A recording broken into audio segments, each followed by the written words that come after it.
সেদিনকার রিসেপশনে মেনুটা শেয়ার করিনি, তাই সেই মেনুটা আজকে শেয়ার করছি। মেনুটা তোমরা একটু পজ করে দেখে নাও।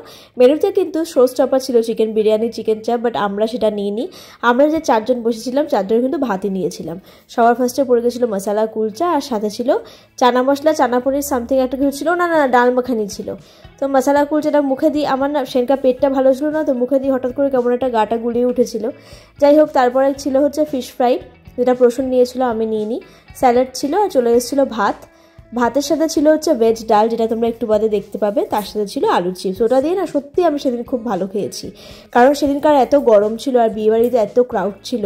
যাই হোক, আবার এখানে লেবু চিপতে গিয়েও স্ট্রাগল, সব কিছু করতে গিয়ে আমাকে ভীষণ স্ট্রাগল করতে হয়, খেতেও স্ট্রাগল। যাই হোক, এটা দিয়ে খেয়ে কিন্তু বেশ ভালো লাগছিল। তারপরে ছিল মাছ, চলে আসলো দই কাতলা, আর প্রসূন ওরা সবাই নিয়েছিল চিকেন চাপ। ওরা কেউ মাছ নেয়নি, কারণ প্রসূন তো মাছ খায় না, তোমরা জানোই। মাছটা খুব ভালো ছিল, ফ্রেশ ছিল। তারপর পড়ে গেছিলো ফ্রুট চাটনি, পাঁপড়, যেটা দিয়ে সব থেকে সুন্দর খাই আমি, ভীষণ ভালো লাগে, এমনকি বাড়িতেও মাঝে মধ্যে রান্না করে খাই।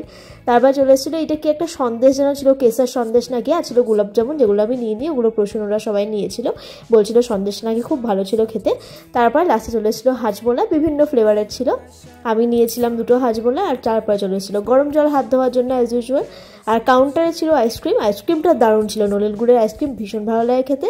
তো সব কিছু খেয়ে বেরিয়ে এসে সেদিনের রিসেপশনটা খুব ভালো এনজয় করেছি। আর সত্যি কথা বলতে ঠিকঠাক খাবারগুলো হজমও হয়ে গেছিলো। টাটা।